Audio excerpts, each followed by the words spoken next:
context for what we're talking about. Okay. You started this call. I had asked how your body, heart, mind, and spirit are with all of these things that have been happening quite quickly, like all of these things that happened in a day for you.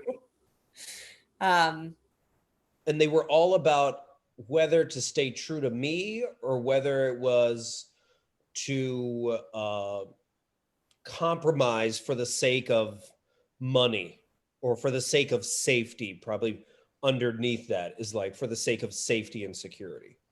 Right. And so I had asked, does this feel like a golden handcuffs kind of situation?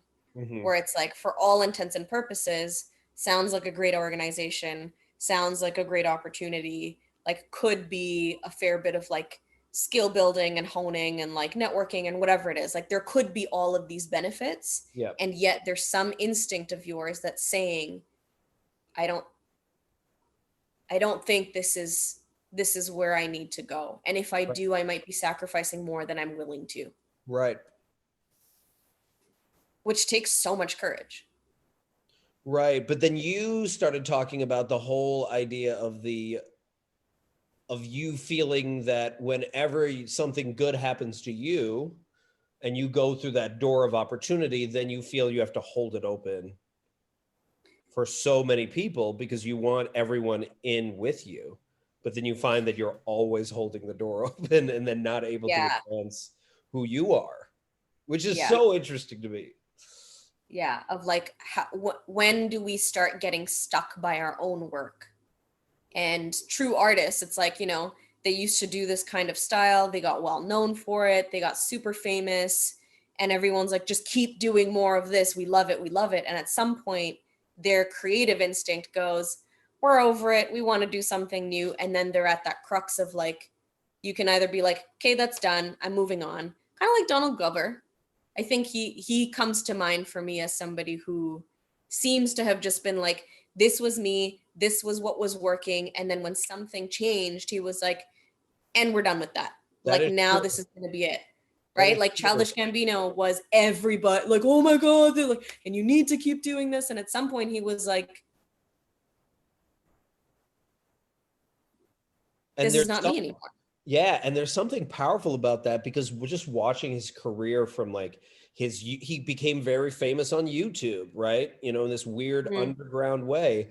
And then he got onto that NBC show and then people found him out that way. And then him doing the Childish Gambino stuff. Well, even before that, being a stand-up comedian, but then he was just like, I don't want to do that. And then doing Childish Gambino and then letting that go and people being like, oh man, now he's just done. Right. And then he starts doing major films and then he does Atlanta. Right. And I'm sure in a few years, people are going to be like, you got to do Atlanta forever. And he's going to be like, nope. But I think a lot of people, it's really hard for them because you get used to the lifestyle, right? Like you get used to like the status.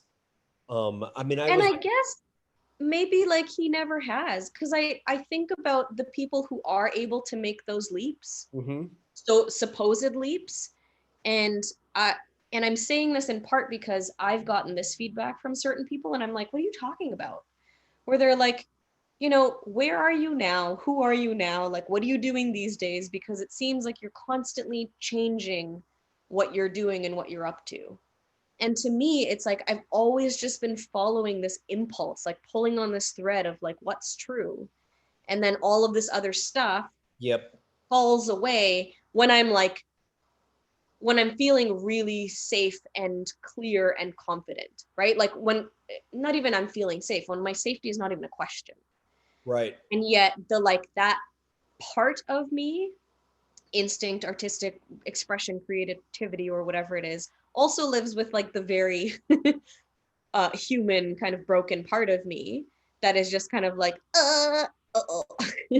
like, no, what will happen if, right? Like I can't, I've been building up for the last 3 years, like, and I'm just about to get this big break. And now I'm like, I'm bored with it. Like, is this my wound? Are these my fears, like keeping me from stepping into the greatness? Or is this my actual artistic impulse being like, don't fall for that shit. Like, it tastes real good, but it's poison. Yep. after a while, and like we have other things to do. And Yep. Because some people just want the safety and the security, which is totally understandable, right? Like you absolutely. get to a certain point, you're like, I'm good. Like this is what I want.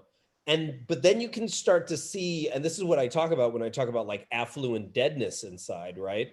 There's an Mhm. artistic deadness where they're just like, yep, this is the best. This is the best it's ever going to be. I'm good. And you're like, are you good? And they're trying to persuade you that they are. Yeah. Um, and I think, I don't know, there's something really tough and challenging about status and belonging. Because I remember Tarana Burke, the founder of the Me Too movement, spoke about this. She was speaking at Wisdom 2.0, this conference that, I don't know, it's both very woo-woo and very spiritual, and they also do a lot of good work, and also it can be quite pretentious at times, right? Mm, But they invited Tarana, so they give her a platform, and she's speaking up there, and she's just like, look, I was speaking at facilitate recreation community centers in basements for like 10 people before this. And now I'm speaking here. But I'm fine with going back mhm. and doing that again because I'm about the work. I care about the work. The work Yeah. is what I care about. Yeah. And I think most people are like, they think that, but then as soon as they get to a certain echelon, they're like, I can't give this up, you know?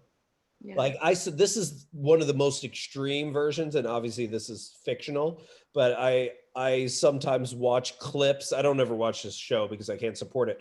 But I watch clips of the show called Billions, and there's a Mm, guy that's these two millionaires are talking, and one of them is about to lose his whole company, right? mm. And the main character turns to him and he goes, "Well, oh, so you're about to lose it all. How much are you going to have left?" And he goes, 40. And what he meant by 40 is meant 40 million. He's going to have 40 million. And the guy honestly asks him, he's like, is that going to be enough? Is that going to be enough? And he's like, I don't know. And he goes, well, let's think about it. Like, you're going to have to drop out of that country club and your wife is going to lose all of her friends. You're going to have to start flying commercial instead of flying a private plane. You're going Yeah. to have to Yeah. you're going to have to give up your seat on the board because you're not making enough money. You're going to have to do all these things. He's like, are you okay with that? Right. And the guy's like, no, I'm not. And he's like, I can get you back in, meaning like I can get you back up to a billion status. But even in that context, this guy, and I'm sure this actually exists, where they Yeah. have millions of dollars and they believe they are not enough even Mhm. then. And Mhm. it's just like because they want to belong, but Well, it's and con- belonging is conditional. yes, and they're constantly chasing their worth, as Yeah. Viola Davis says.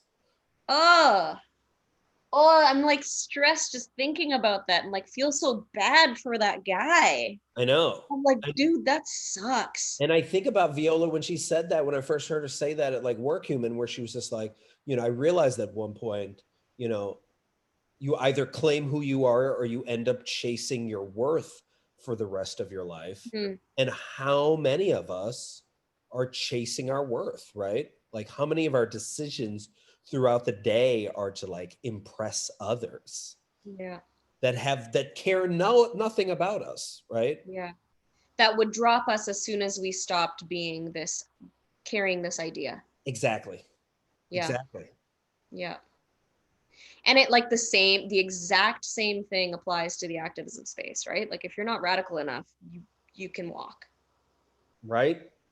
You're garbage if you're not going to be doing all of these things. And it's so blind to how inclusive or exclusive that becomes. Mm-hmm.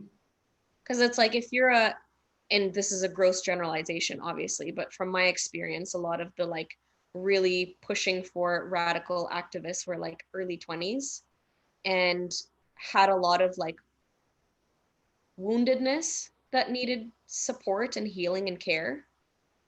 And it's like, and that's a big part of what I did on the in the workshop yesterday is like we need to be ready, willing, and able to tend to our own woundedness and like Mm, not um, not conflate things or muddle things together. It's like if I'm in pain and I need help and Yep. support to Yep. heal, and I've also been silenced my entire life Yep. and like want to express my voice and like reclaim my power, Yep. those two are very valid, legitimate needs and desires. And to conflate the two and be blind to it and then use that to bludgeon other people Yep. with the not Yep. enoughness, which I have done. This is, I'm speaking just from straight up personal experience of like, y'all are garbage because Yep. you don't care about this shit. And it was because I was in so much pain Yep. and doing the like working with the system and checking off all the boxes and getting all the gold stars wasn't making the pain go away. It was working for a while, but then it kind of got to a point where it's like, this is not working anymore. So finding different avenues, but I am so conscious of naming, like, if we were dealing with predators, abuse, or assault in our childhoods, like, we can't bring that into our work and try and absolve ourselves and heal only through our work.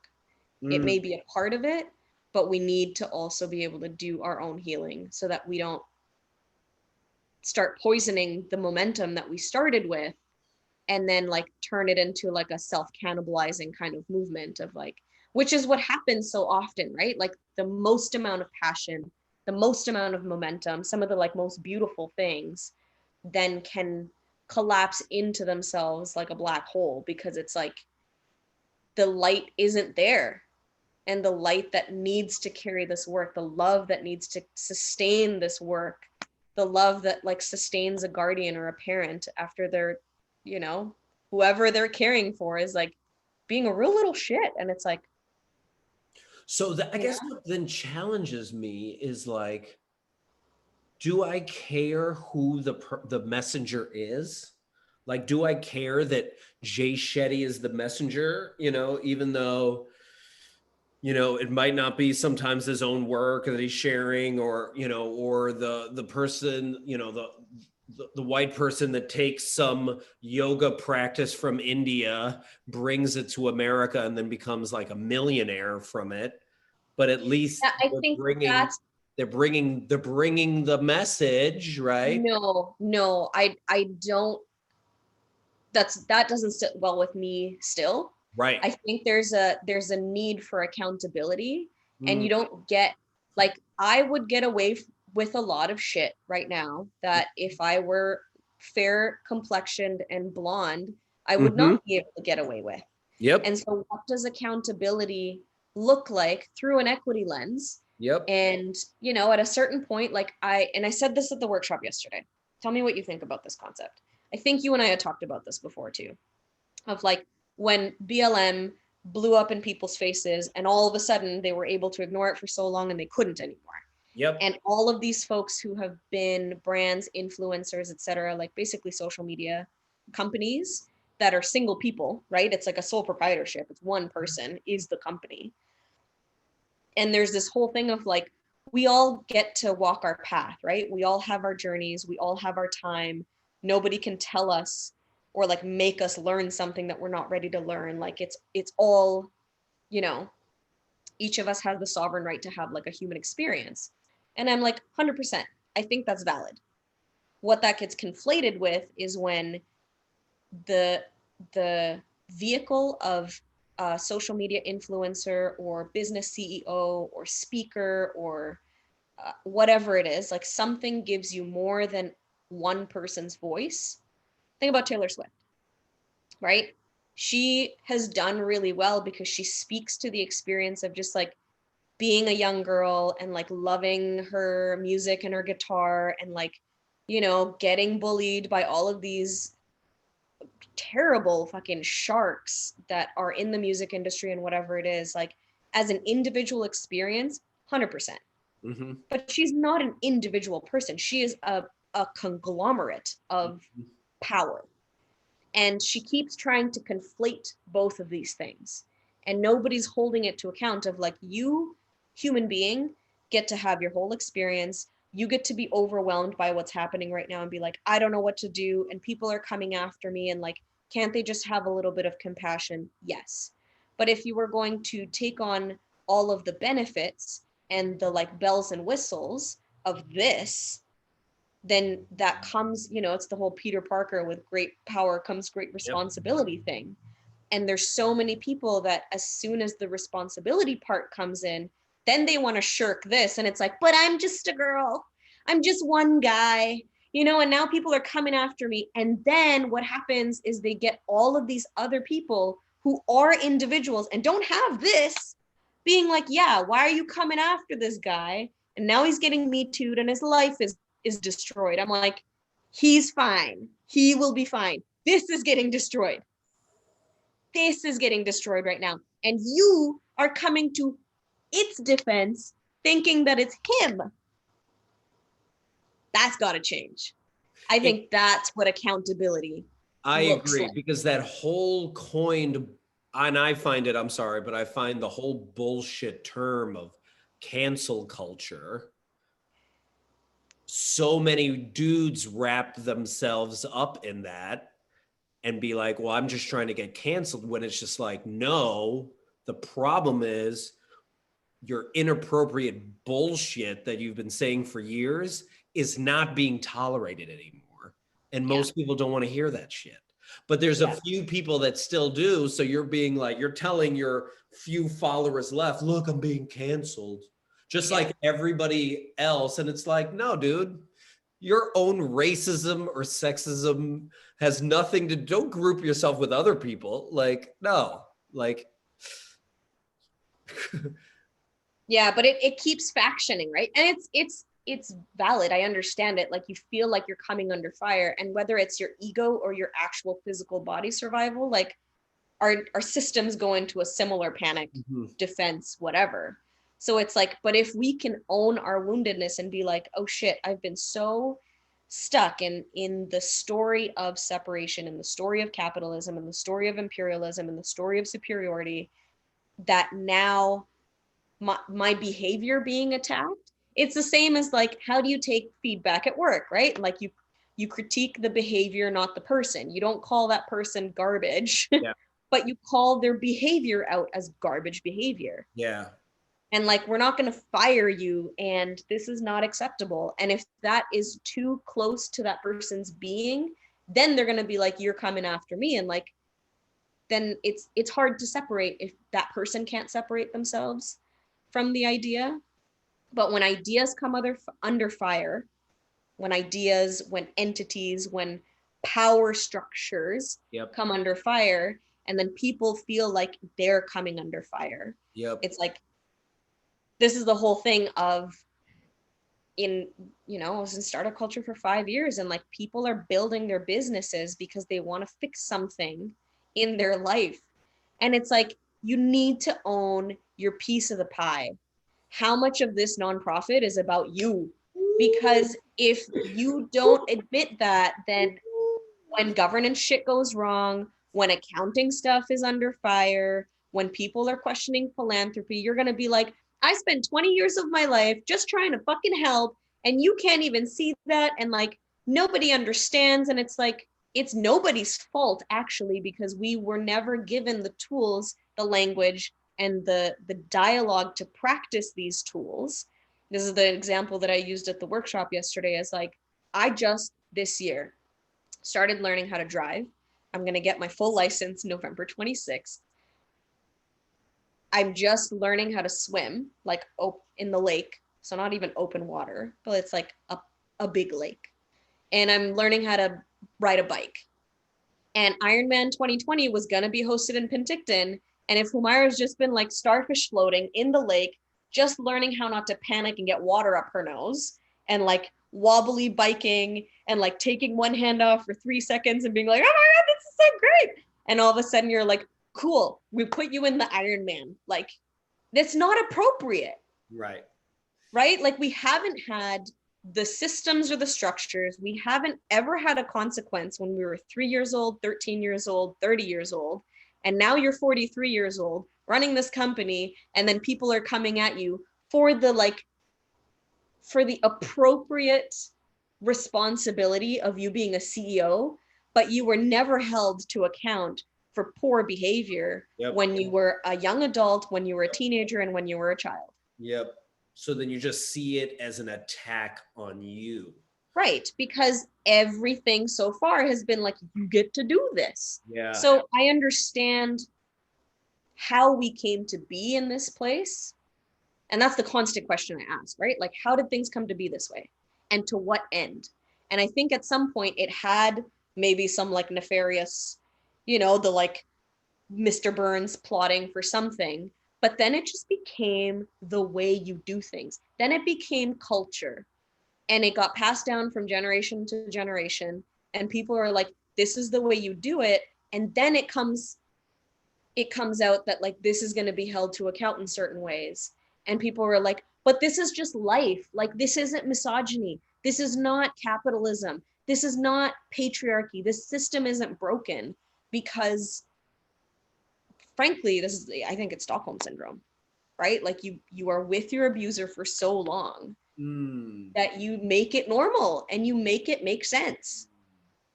And then somebody comes and says, hey, do you know that like the person that is supposed to love you, supposedly loves you and is looking out for you, is actually actively abusing you? And you're like, fuck off. You don't know You don't our know. relationship. You don't know my partner. You don't know my mother. Yeah. Like, where do you get off telling me that they're abusive? Like, well, you think you're better than us? You think you're better because you studied more and like you get to and like just all of the shit. And it's like, and frankly, that is of course the reaction you would have, because why would you listen to some stranger that is questioning your whole reality, right? yeah, That's challenging your identity. yeah.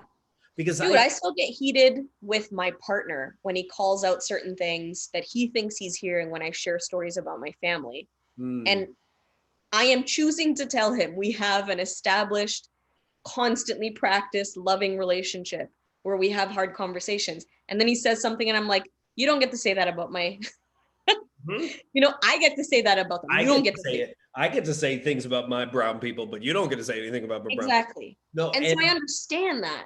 and it's so interesting because regardless of where you are at in your career, I think of people that I know that are in the nonprofit world that are trying to address some pain and suffering that they are dealing with, Mm-hmm. some trauma from Mm-hmm. the past, and they've developed whole nonprofits or have joined whole nonprofits just to address that, which can Yep. be really dangerous because whenever they lose a campaign or they lose something, it's just like losing part of themselves, right? Yeah. So I see that level of suffering. And then I see people in the corporate world who, are struggling because they don't really have a passion or a curiosity or a purpose. They simply are at these jobs just to make money and Mm-hmm. because they wanted safety and security. Well, they got their safety and security and now they're just like purposeless, right? And they're just sitting around and they have a lot of stuff, and they go on their vacations and try to justify, like, look at me as I'm going on my vacation. I'm having a great daiquiri here. And you're just like, I just don't buy it, man. I just don't think you're that happy, you know? And then now there's this new group coming out of like maybe the last 10 years where it's just like, well, entrepreneurship is really cool. So it's just like, everyone wants to impact the world, right?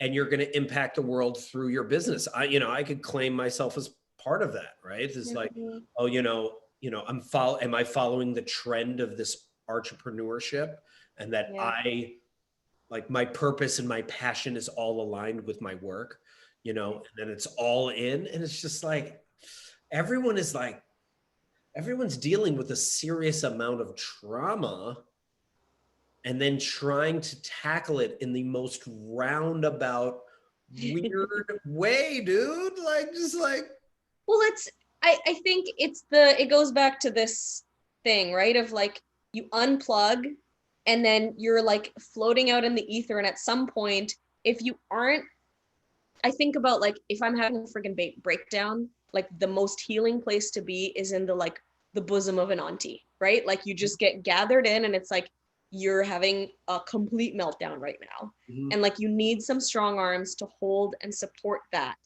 Otherwise, you're gonna, I don't know what a 3-year-old would do, Right. right? Without like some support and some comfort.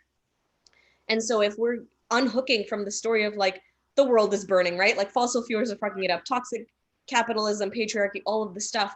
And then we're in the like freak out zone and there's no aunties, there's no fathers, there's no caregivers, there's no elders, there's no guardians holding that breakdown.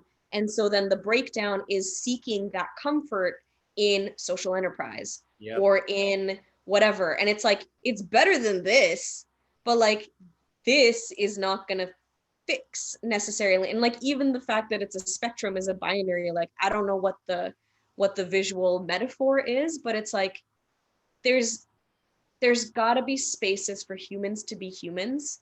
And the more we reckon with like all that we know and how far our doing is from that knowing. It's like when somebody first told me, or like I first learned that like eating, white rice all day, every day is like probably not great for your diet. And I was like, so now you're going to come after the one thing that I have of my culture, which is like the intense pride in like, eating rice and stuff like that. But it's like, at some point, am I going to cling on to that part of my culture because everything else has been stripped away? That even if it hurts my physical and physiological body, or like if I'm allergic to wheat and like you grow up with bread all your life from your like ancestors' culture, and it's like, well, shit, who am I without this bread? And it's like, how do we make culture and the true culture anti-fragile enough to be responsive to the context that we're in? Of like, if we Wait, say that don't have, again. how do we have culture be anti-fragile enough or like gritty enough or resilient enough to endure all of the ruptures of displacement, of war, of famine, of just the stuff that happens every once in a while? But there's a way to move through that gets more clingy. Shit's falling apart and you're doubling down on it and you're like getting all, no, this is not going to change, as compared to Angie's open hand kind of thing of like, if this needs to change and like if the way that we do these ceremonies needs to be parked for a while, which I've heard some Indigenous organizers speak to. There was 2 guys, Mark Tilson and Gitz, out of, I think Gitz is based in what's known as Alberta, next province over to us, and Mark Tilson is from Lakota territory. And they were talking about how like if in certain seasons like buffalo were really lean and there were certain things, ceremonies or rituals or practices that involved the buffalo quite heavily, then the community would like get together and like, okay, it's not appropriate for us to like feast during a famine, like let's make that adjustment in context. And then when the cycle changes, and the cycle will always change however long that takes, whether it's a season or a year or 2 or 5 or whatever it is, then there's enough understanding and like governance power within the collective to then say, now it's appropriate to go back to this. But in the meantime, if like you're just learning those ceremonies in those 5 years, then you're like, oh, this is what it looks like. And then if somebody comes back and says it's time to bring the buffalo back, and you're like, there were never any buffalo in this ceremony. Right. It's like, right. We have some of the picture, we don't have the whole picture. And I think that's like, because so much of the power and so much of the agency and so much of the choice was stripped away from what I understood of the Bengali experience. And like Bangladesh is a baby nation. It used to be East Pakistan before that. It used to be part of India before that. Like all of these ruptures. And like we've just, in my perception, Bangladesh is a very fanatical nation right now. There's millions of us and everyone's rabid. Like you talk shit about the Bangladesh cricket team, people will crack your head open.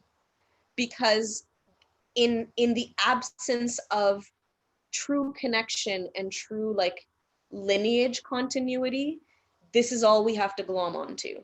And so as a immigrant orphan, as a migrant orphan to North America from Bangladesh, being like, dude, what we do is white rice. What we do is eat with our hands. What we do is have ghee. Yep. And now you're going to have some vegan talk about like, if you're having like animals and animal products, you're really garbage. And I'm like, now you're coming after my culture and I'm going to come after you. Right. Though technically what this person is saying in the context of North America and like industrial factory farmed livestock and livestock byproduct, it's true. I don't actually want to be a part of that either, but like you're not giving me the like sustenance. You keep cutting off all of the branches and being like, no, you can't stay here. No, you can't stay here. No, you can't stay here. And it feels like the end of the world because none of us have gone back to the tree trunk, being like, even if the leaves go, even if this whole branch limb has to go, we'll be fine because we're rooted in something deeper. And like that something deeper has been stripped from so many. I think of that in the relation of my dad, of like growing up in the Caribbean. When he felt racism here, he didn't really care. He just didn't. Because he was just like, okay, it's just another one of the hurdles. Because he was just like, it was already hard enough for him to get to the US, and to get in. Yeah.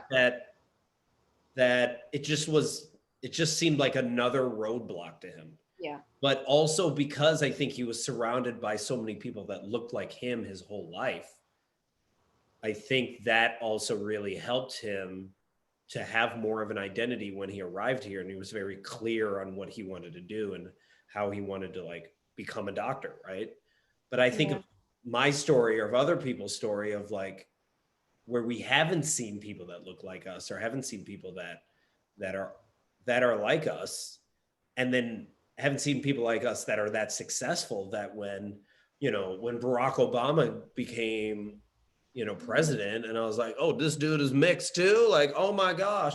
Like it's a really freaking big deal, right? When Chadwick Boseman is the star of a Avengers movie. I remember this one man hugging this poster in the theater because I didn't even come out yet. It was coming out in like 3 months.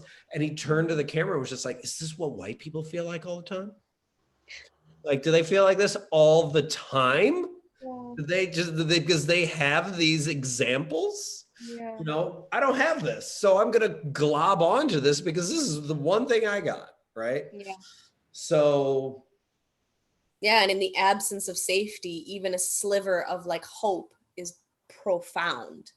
It's huge, dude. And because it's so profound, I think this goes right back to the conversation that we were having a little while ago around like me wanting to hold Jay Shetty to account, and other people are going to be like, this man made it. Why are you trying to tear him down? Right? Don't Me Too him.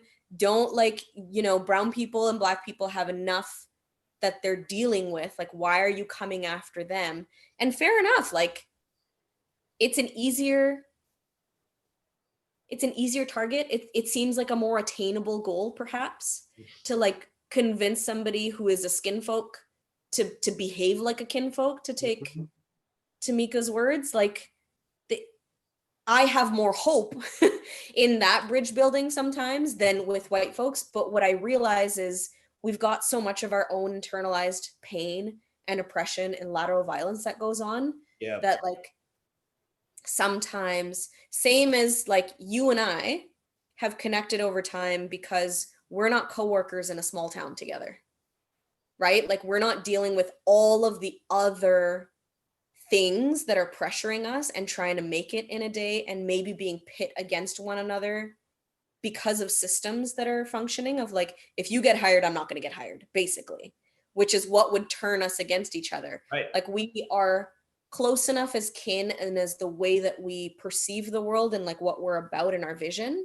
but we also have enough distance to be safe enough not to be violent towards one another laterally, right? Because like, dude with the cookie sitting over there and we're fighting over these crumbs, and like, you have the bigger crumb. No, you have the bigger crumb. Like, why are you coming after me? It's both crumbs. And it's like, we all want the cookie. We Right. want everybody to have the cookie, right? Right. Like, including the guy that has it right now. We all want it together. And yet the systems that get us doing this instead of this. This was all my workshop yesterday, basically. But it dismantled me. I was like sweating right up until getting there, and then it was a group of 7 women who were all white presenting, and it was really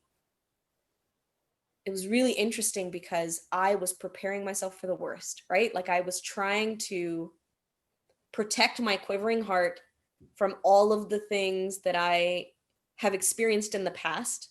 And none of them have been like overtly aggressive and like not intensely violent, which is why I think I tiptoe so much, because like if I gotten punched in the face, at least I know to like look out for a fist coming at me. But it's always just been like the nice like Yep. distancing or the not, you know. And The so I'm all like fucking aggression. paranoid. Right. Right. And all of these people are really lovely. Like by the end of it, I was like, I feel like we're a collective here and we could actually do some good work together. But like hearing other people name whiteness and talk about their like their white shame and their white guilt and like not wanting to become the white lady with the tears, I'm like, good. We can have this conversation because you've done that work. Yeah. But if you refuse to admit that you have white guilt and white shame and white tears that are edging into this conversation, that's where I get exhausted. Mhm. Like only the willing, you know, like if you choose to believe this, then let's get to work. But there's a Mary Oliver poem where it's not verbatim, but she like goes to the water and she's so miserable and she's like, oh, woe is me in my life. And the sea goes, excuse me, I have work to do. Right? Like she goes down by the water to be like, oh, what am I going to do with my life? I'm so miserable. I'm so like, this is so hard. And the sea is just like, I'm going to keep doing what I'm doing.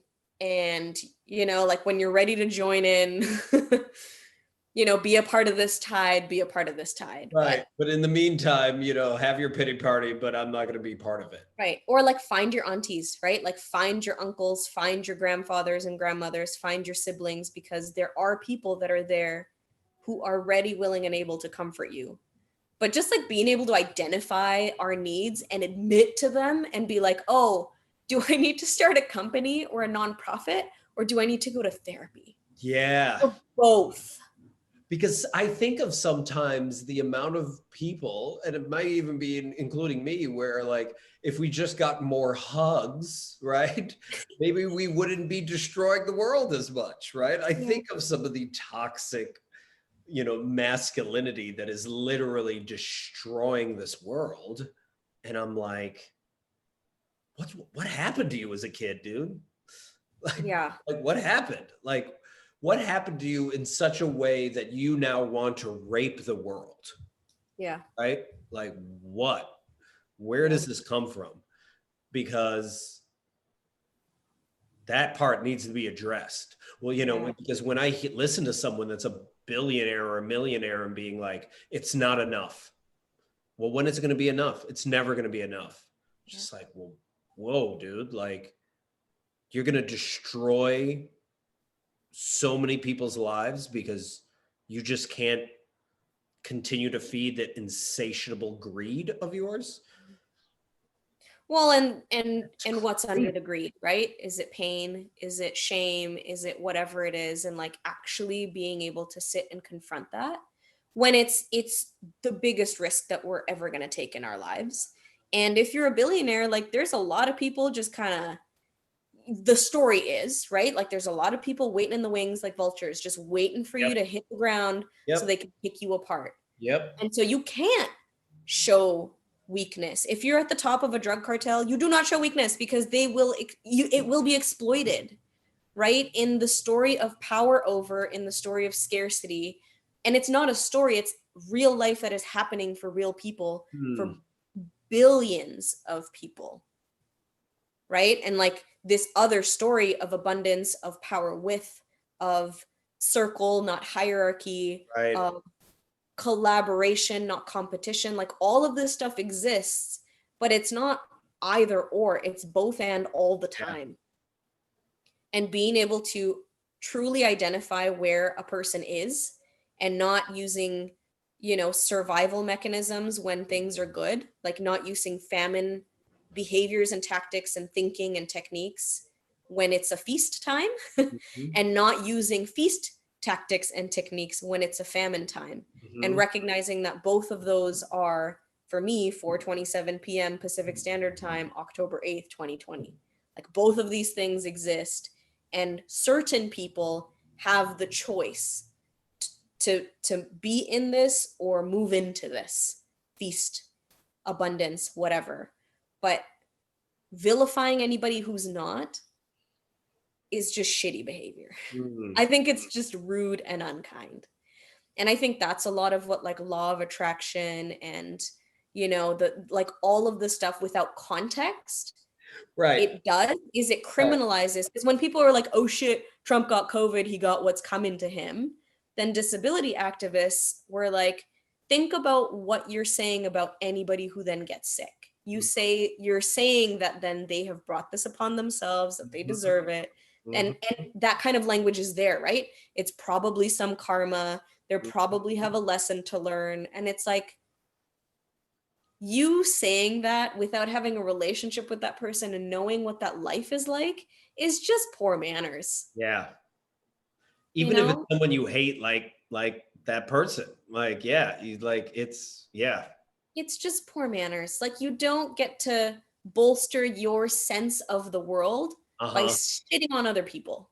Yeah, you don't get to be the hero of your own story and then at the same time make everyone else the villain, you know, Right. in such Right. a such a I mean, frankly, in such a black and white, right or wrong, should or should not sort of way.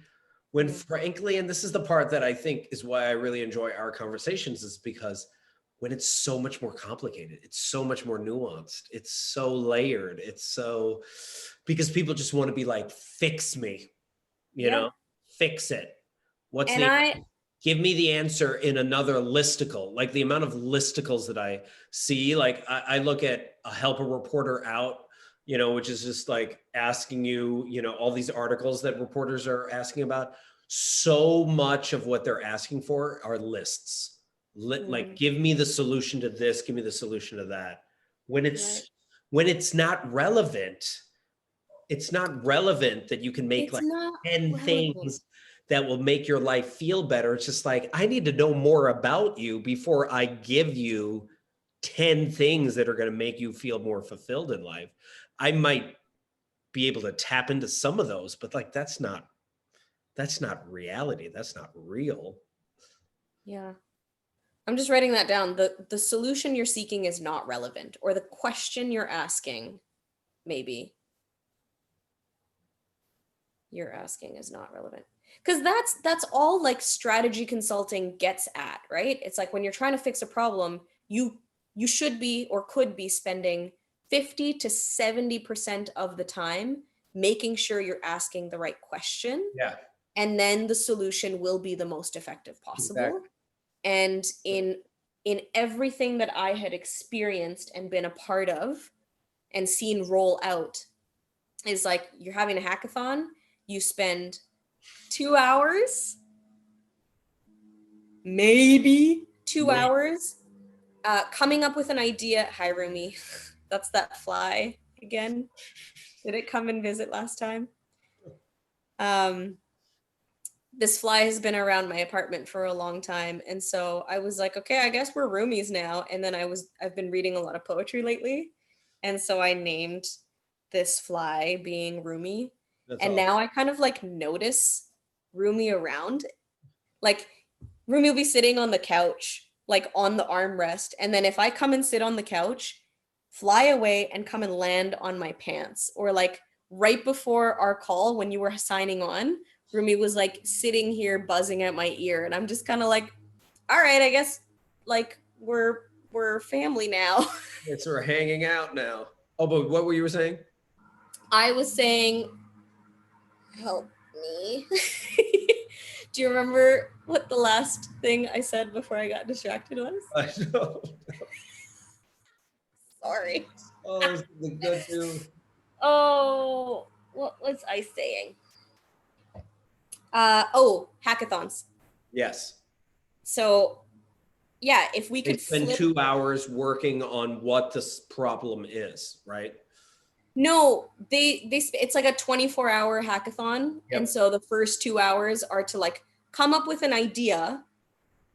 Think of a problem, build a team, come up with an idea within like the first 2 to 5 hours. Right. Run it by some industry experts, mentors, professionals, or whatever it is, and then when they give you some more questions to chew on, but like the not the majority of the time by far is identifying the problem and coming up with a solution, and the lion's share of the time is designing the solution and pitching that solution. I'm like, we have this entirely backwards. We should be Yes. spending a whole 6 hours minimum just coming up with beautiful, elegant questions and challenging those assumptions, blah, Yep. blah, blah, blah, blah. And then give me a wireframe at most, right? Like if you get to the wireframing stage for an app or for a website, if Yep. it's like a digital solution, great. But if you tell me how you came at this issue and then propose three viable solutions that might be whether it's a non-for-profit, a social enterprise, a co-op, or whatever, let's do that. Let's do that instead of looking for basically like a pitch ready. Now we can go to investors. And I think that's the huge problem, right? Is we're not asking the right questions and we're not going deep enough, right? And I think of what the Dalai Lama said, where he's just like, we don't need more innovation. We don't need more inventions. We don't need more stuff. Like you don't need more apps in the world. We have enough apps, right? We have enough Fortune 500 companies that are making what they call impact, right? Right. What we need are like nicer people, more empathic people, more Yeah. compassionate people, like people that are giving to the world. How do we develop more of that? And I find it fascinating that a lot of times we're constantly scrambling to answer the question, but really if you boil down to it, with someone that was at the startup that's trying to answer a question, it's just like, well, why are you doing this? Mm-hmm. Why are you making this app? Well, in reality, the reason why is because I was never uh, considered cool in school, and I want more attention, or I want to become a millionaire, in Silicon Valley, just Yeah. like other people. Like if they were willing to be honest and open about that, and just be And like, if the space that's would take that and be like, all right, well, appreciate your candor, at least, but like now all of a sudden you're supposed to be this like altruistic, right. you aspire to millions, but you don't talk about that part. You talk about helping a million people. Yeah, you And it's want like you guys are just repressing all of these things as like wants that you're not supposed to have. Like, what if you just came full out? right, And like we said last call, right? Like, let's do great work, let's have a great time, and let's get paid really well. right, I want all of those things. right. If they don't happen, they don't happen. But when you wrap yourself in a purpose that really isn't aligned with your values, like I think of the Uber, where it's just like, they claim that they were helping, you know, provide people jobs and provide people cheap ways of getting around and doing all this, and you can wrap yourself in it, but then behind the scenes you're really exploiting people, and then you see that over and over again with every company in some way Yeah. that is highly successful. Google, don't be evil. Facebook, like, we're connecting the world, and you're just like, are you though? Are you? Like, I would go back to, I would say, when you were talking about the Dalai Lama saying we don't need more innovation, we don't need more inventions, we have enough apps, right? I think we could use a few more apps, frankly, but not the apps that aspire to like hockey stick and then IPO and then, get big enough that it wants to be swallowed by a monolith. so that you can like take your millions and then live your life. Because it's like you birth the Frankenstein and then you're going to be like Frankenstein's monster. And then you're going to be like, now now I've done my creative thing. I've gotten it all out and I'm just going to go and live my simple life now. It's like you've unleashed something onto the world and the ripple effects will continue. Right. But I think of what Anand Gurdagas says a lot, where it's just like you're then finding a lot of companies that are trying to answer questions, are trying to solve problems that, frankly, if the government had enough money, we wouldn't have this issue, right? Correct. But instead they're showing up and being like, well, let me fix schools, or let me fix this, and let me do this in, let me fix healthcare. And it's just like, just pay your freaking taxes so that we can Yeah. actually do Yeah. the impact that we're supposed to be making in the world. Is that one of the B Corp criteria? I haven't looked at it for a really long time, but is it like I think it should be like you shouldn't be allowed to call yourself a B corporation or a social enterprise or whatever it is if on the back end your governance is really terrible, and if all of your like your CFOs like business best practices are to set up a shell company in a place that gives you tax breaks so that you get to do a lot with a little, right? Right. Like I want to do a lot with a lot. Can we Right. get to the port where everyone's well fed and well loved and well rested and well danced and well sung Right. and we are doing really good work? Can we do that? Yeah, because when Let's you do you that. create a company trying to solve a problem, sometimes a problem that doesn't need solved, you create, for example, Tom Shoes. Is it Tom Shoes? Yeah. Right? Yeah. Where you buy a pair, you give a pair, and then you destroy the shoe economy of multiple countries. And the whole time that country was like, I never needed these freaking shoes. Like, I didn't need your charity, you Yeah. know? Maybe if It's you didn't, maybe if you had paid your taxes and then, like then we wouldn't be in the strife that we, and maybe if you didn't rob our country of resources, yeah. then we wouldn't be in the situation we're in. But instead, not only are you robbing us of resources, but then you're coming back and then putting band-aids on us and being like, hey, who wants Xboxes? Like, and it's just like, no, dude, like we need, irrigation. We need to be able to build our own businesses, and you're not letting us, right? Yeah. And I remember the last time I was in Thailand, just looking at the amount of like, and this is so gross, but the amount of like sex tourism that's just Mm-hmm. running rampant there. And just like, just how Thailand is like focused so much on tourists. And it's like, this is an innovative, creative, amazing, dynamic country Mm-hmm. that's operating on so little revenue, right? And if they simply could be let go of the attachment of being connected to pleasing the Western world's tourism, they could create some magnificent innovations in the world. But Oh God, yeah. instead they're catering, you know, it's the whole like I can't imagine the amount of countries that could be the Wakandas if they weren't being distracted by all of the pilfering and the Yeah. pillaging that is happening in their countries by Yeah. larger countries that are just like that don't want them to get big. It's like inching your way out from under the thumb of whiteness, Yeah. right? And um I was thinking you had said the scariness of convenience. Like this is the This goes scariness back of to convenience the beginning. is what, is what that is. And the other part is then maybe one of the elegant questions to ask, honestly, is like, is this an innovation or is this saviorism? Yep. You Yep. know? Like is this radical or is this actually so safe? And I've been, like what are the Mhm. like the big companies that have like 80 brands under them and you think you have a choice but it's all one of Mhm. those. Yep. Like have I just been around 80 different versions of the same color for so long that I think that's diverse? Yep. And then I like see a rainbow for the first time and like my head explodes. Yep. Like, how do we reignite the imagination? How do we play again? Mm-hmm.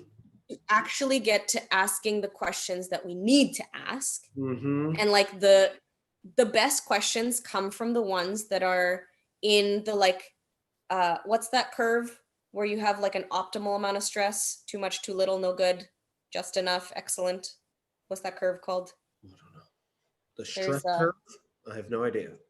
there's a name to it, and I've tried to speak about it 2 days in a row without knowing what to call it. Anyways, Oh, some is it the stress response? I think so. Okay. And it's not the Dunning-Kruger effect, because that's like the more you know, the more you realize you know nothing. And so there's like a Yeah, this is I guess the stress level goes from like inactive to laid back to fatigue to exhaustion back to anxiety back to breakdown. Is that it? yes, that one. So how do we get to Oh, that the Yerkes Dodson human that one? performance.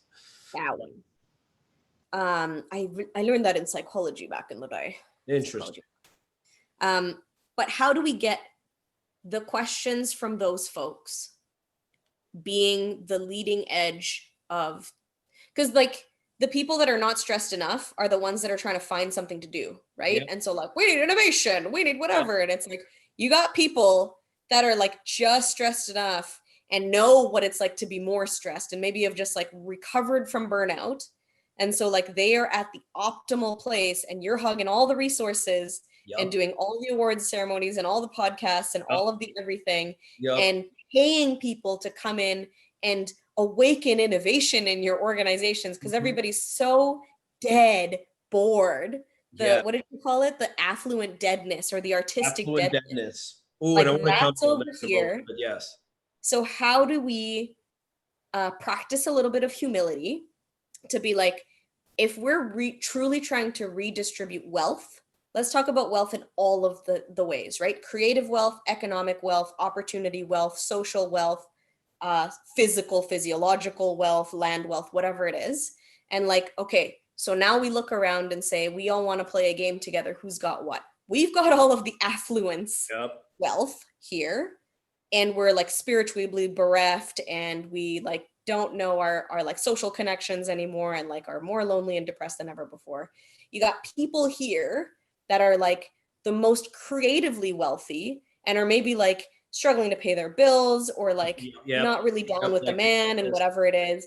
And then you got the people over here that are so I would say socially and spiritually wealthy, perhaps, because they're just getting by, and it's like all of the creative kind forces available to just make it through another day. Like there's beauty and grit and genius here and here and here, but everything just keeps happening here, and I'm fucking tired of it. Let's, like, what does it actually look like to bleed the boundaries dry so Mhm. that the creative wealth can redistribute, the economic wealth can distribute, and then the social and spiritual wealth can redistribute. And then we're at a place where like there's a Rumi poem that goes, out beyond ideas there is a field and I'll meet you there. Mm. And I think so many people are so interested in getting to that field that that's when you get the like spiritual bypassing. Like we're not going to deal with the ideas at all, we're just going to go straight to the field, and then we'll just meet you there, right? And then they're at Burning Man at the field, like waiting and having a great time and being like, oh, they said that we're going to be here, but like I guess this is island time, I guess this is Indian or like colored time or whatever, like they'll get here eventually. And meanwhile it's like, we want to fucking be on the field, Right. but we're stressed out and we can't because there's all of this like survival stuff that we're loaded up with. Like, can you quit being a jackass? Right. Come back here so that we can deal with the ideas enough so that we're all satisfied. And then we can be like, you know what? That debate was great. Like, let's go have a beer, you know, or like, let's go to the park and lie down and look at the stars or whatever it is. But I feel as if the affluent, once you get to the affluent field, it's what Michelle Wolf said, but like once you get under the duvet, it's very difficult then to want to start that revolution, right? Because you're just like, you feel like you're in the group, right? You somehow have snuck in to the rich, affluent party, and you don't want to mess it up for yourself. Yeah. And maybe the other people that maybe you brought along with you, the few people that you brought along, that when everyone else is like, hey, can you help us out? It's just like, I don't know, man. I don't think I can. I don't know if there's enough room under this duvet for all of us. Right. And then that's the part that's sad. And then what's interesting, what you said earlier about the affluent, group, is they are then creating stuff because they're bored. They're self-congratulating themselves by giving themselves awards, and because I just think of things like the Academy Awards, right? Or like any of those things which we watch, right? And we're like, oh my God, this person's so great. But all these awards that they give each other for being already rich, for being already affluent. I don't know why they need more recognition. I think they're already getting enough recognition, right? Mm.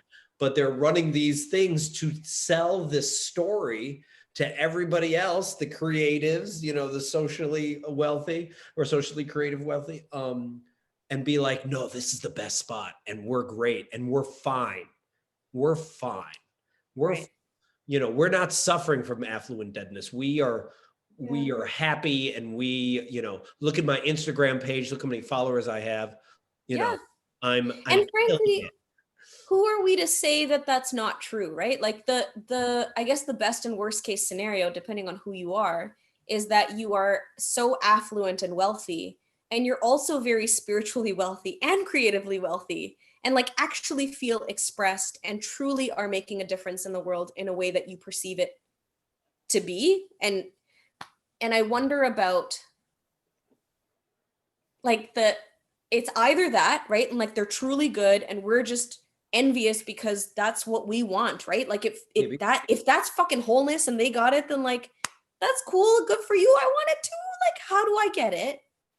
And if it's not, like at some point, the bangles become handcuffs, right? Like the jewelry becomes Right. a collar, whatever it is, right? Like the the duvet gets a little too hot and a little too scratchy and a little too sweaty, and then you're like, And now you're wearing like, a corset, right? Now you're wearing a corset. now you're wearing and you don't like it, and Yeah. because some people like wearing corsets, but like it's just that thing of like what once was the best thing ever. Because like I think about what 10-year-old me might have thought was like the best meal ever, and like maybe I would be down with it now, but maybe not, because like my body processes things differently, and I'm like, oh, that was a good idea at the time, and like now I'm regretting it. Like it's just, we go through those cycles, and that's fine. But I wonder about um being able to truly share stories and understand like how it could be, because otherwise, going back to the scale, like if we can only imagine that the other end of the spectrum is actually just this, like you haven't read enough mystery novels, you haven't read enough fiction, you haven't read enough Afrofuture sci-fi, because once you do, then it'll expand your imagination a lot more. So how do we ignite that? I was listening to Bell Hooks right before we got onto this call, and like I just want her to be my mentor and my auntie. And like, I will keep listening to her recordings, and I will keep reading her books and looking at all of her thoughts and her literature, because some of what she's saying, people right now would be like, oh, you're one of them. But she actually, I think, is standing for true intellectualism. Oh, With, yeah. without question of, like, she always brings conversations of intersectional, class, race, get the American caste system, gender stuff, like everything into every conversation, and still stands for what I think my issue is with Jay Shetty of like, I'm just not down with anybody plagiarizing, period. I don't care if you look like me, do better. Right? Like these are the foundational practices that we must hold each other to account. And I think about Angela Davis, like we must do more than aspire to the seats of people in power in broken systems. That's what's happening right now, right? Is like the celebration and the come up is anybody making it in Hollywood, anybody making it in the Fortune 500. And like that is a victory and that is maybe necessary for some of what you were saying, like the guy that was hugging the poster. Like, we need to see some success in the only story we've ever been fed. Right. And at the same time, that story needs to be held to account so that we don't become the Yep. new Olympians. Yep. That when somebody's like, oh, you know what, like the whole like premise of this game was kind of effed, and like it's causing all this harm. And now people are gonna be like, well, you started this game and now we're better than you. So of course you're gonna say we should play a different game. Which is, I think, what nationally India and China are doing right now to North America and to Europe in general, of like, you came up with this game. You said these were the parameters. You said this is what success was. GDP was it. And now that we're starting to outrun you, you're going to be like, oh no, the climate crisis. Oh no, like now we need to be environmentally conscious and sustainable in our industry. But like, you didn't have any rules and now you're going to impose rules and call moral superiority on this. Yep. Like, you do not get to keep Columbusing. Yep. And so I understand the like the Yep. desire for people to be like, you started this game and if you don't want to play it anymore, get out. But Yeah, like, the game sucks. it's funny because I think of a playground game I used to play in school called 500. And it was one person would throw the ball as high as possible, and then it would be like 10 or 20 kids would try to grab this ball, and if they caught it on the fly, they got, I don't know, like 100 points or something like that. And the whole goal was to get 500 points, right? Get enough points so you can be the one to throw the ball. But it was so unenjoyable for a majority of the people. But for the Right. person, because at the end of the day, everyone wants to throw the ball, right? But instead, only one person gets to throw it. Everyone else is scrambling for it, right? Right. And it's just, and then we would play that for the entire recess. And sometimes, like, you would never get a chance to touch it. And that, but just, you were just hoping maybe you would. And it was just like, there's gotta How be did you feel at the end of that recess? you just felt, you either felt empty, or if you won, then you felt like the man, right? You felt like the person. And I use the man specifically because mostly it was a lot of guys playing, right, this game, right? Girls would be like, I don't want to play that stupid game. But like, you know, and it was so, but most of the time you just felt disappointed. And you were like, maybe next time I'm going to get it. And it's just like, now that I think of it, I go, there's got to be a better game. There's just got to be a better game. The same thing with like dodgeball. Like, there got to be better games where people do not have to get hurt, injured, disappointed, you know, exploited. There's just got to be a better game. Yeah, like Foursquare, like everybody gets a chance to touch the ball, or like, you know, or like another passing game where it's like, you know, before the ball gets to you, you need to be able to say a color, or like a bug that hasn't been said, or whatever it is. And like, it's about creativity and quick wit and like collaboration and whatever it is. And it's still at the end of it, like, you come away being like, oh yeah, that was great, or like, oh, that was really dumb because Yeah, do you remember there was like this big, like, it was almost like a blimp, what is it? It was like this carpet. It wasn't a carpet, but there was this. Oh, the parachute. The parachute. Yeah, the parachute. People love that game. Like, I think of what it was. It was really stupid because most of the time we were just running underneath the parachute, but everyone was involved, and it was a circle, right? Everyone was playing together. You'd all move it together. You'd call it, you know, but you needed everyone in it, right? And no one was the winner. You know, I think of the soccer group that I've played with in the past called the Futbolistas. The score is always 2-2. Always 2-2. What's the score? Always 2-2. So it was never like, you score, you don't score, it doesn't really matter because we're there to play for the community's sake. Why is that not possible?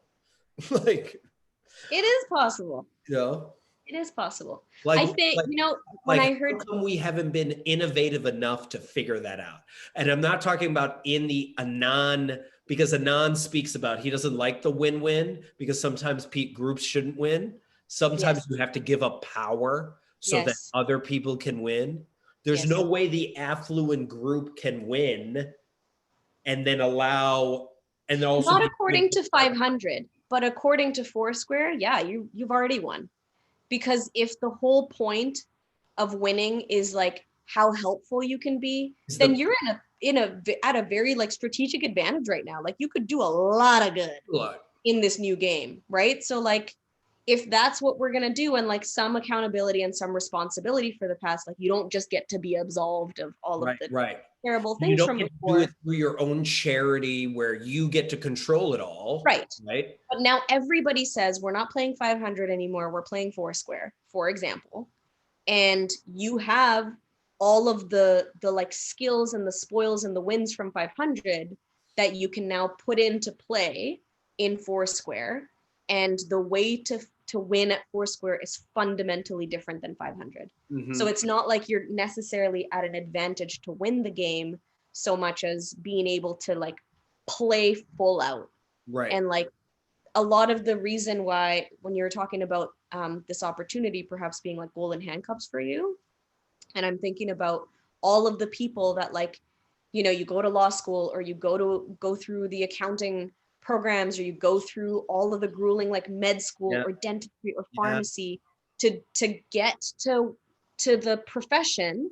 And then you're there and you're getting perhaps not all, like a lot of my friends who are doctors are like, this is not good pay, and it's going to take me so long to like pay down the debt that Yeah. it took to get educated. But like this, that whole idea of at some point you get what the winning 500 was. You get the 500 points and you're like, this sucks. Yeah. I Like what don't, I you know, like thought it was going to be. Yeah. Right. the first few times you won, you're like, this is the best. And then you started realizing that like your friends didn't really want to talk to you anymore. Yep. And then it started causing a lot of other drama. Yep. And the the it occurred to me earlier today.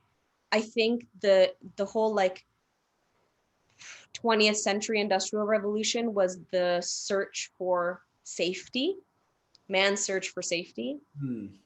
And the entire 21st and onwards industries right now are man's search for meaning. Yep. Problem is that both of these searches are being played like 500. Yep. And it's like, you tried man's search for safety the 500 way, and like, look what it did. Yep. Maybe man's search for meaning doesn't continue to Columbus, doesn't continue to digitally colonize, doesn't continue to do all of this garbage. Like, why don't we try the search for meaning the Foursquare way? You know, and that looks like sharing the pie.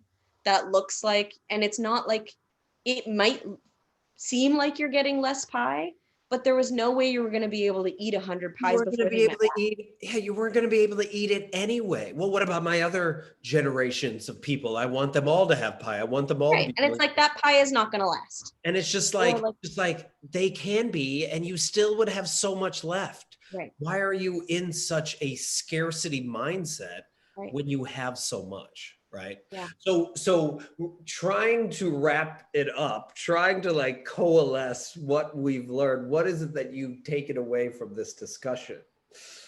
What I've taken away from this discussion is I think that we've come up with the workshop that lights us both up. Mm. Like you and I have as a duo, I think we have a really good collection of strengths that like complement each other. Some overlap, you have some that I don't, and vice versa. And like our ways of um, coalescing and condensing all of these like big ideas Mhm. into really tangible things. Like, Mhm. how many people that would be going to South by have played Foursquare and Mhm. have played 500, Mhm. right? Like, certain people will be like, we didn't play playground games. Like, we were playing Nintendo. What are you talking about? Right. But like the specific group that these kinds of metaphors will resonate with, when it comes, and like the golden handcuffs, and like, why is your bank account the most numbered it's ever been, and you feel the most hollow you ever have? Like, Ooh. you are on your search for meaning right now and you're still playing 500. This is Yep. not the way to do it anymore. Yep. Yep. And like you pull from, because when you were talking about parachute from 500, you know what came to me? It's like Camp GLP, but with all of your activism, grassroots organizing leaders as the session instructors. Like that's what I want to see. Mm-hmm. Let's do that. Let's host Right. that. Green Marie Brown's yeah, right. Let's host that as like the default. Like this is Jeff and Humaira getting a bunch of friends together, which is how conferences, how virtual summits, how all of this stuff has always been done. But like I think what you and I do is not even code switch. Like it feels like all of these spaces feel like home to us. Mm-hmm. And it's really frustrating that like this cousin won't talk to this cousin and like there's all this drama and you're just like, dude, I made a bunch of really fun games in the basement. You want to come play or what? Mm-hmm. Like let's get past this already. Yep. And then being able to speak to like, oh, you don't like so and so and you think it's because of this, and then you share a bit more backstory and it's like, oh, okay, well I guess, you know, I'm probably still not going to eat with you, but like I'm not going to hate you anymore. Right. You know, and like just creating those spaces for like I think about all of the people that you turned towards and all of the people that you turned away from the last few months that you're still connected to and you still like have a love and respect for. Like, let's build that space. Let's build that circle. And if South by wants to come into that party, then this workshop is going to be us sharing this in a like, you know, I don't even want to say a digestible format because I'm truly curious, and what I'm excited about is like when we talk about like only the willing and the ready. Like if I need to explain systemic racism to you, I'm not interested. But if you resonate with it, with these like the golden handcuffs, the search for meaning, Foursquare parachute, 500, like all of this stuff, then it's starting to unhook you from this story. And we are creating the container to be the like the aunties and the uncles and the cousins that like got you while you're having your freak out as the stories disintegrate and the new one comes to be. Let's do that. Done. Done. Okay, I'm gonna wrap this up. Such a pleasure.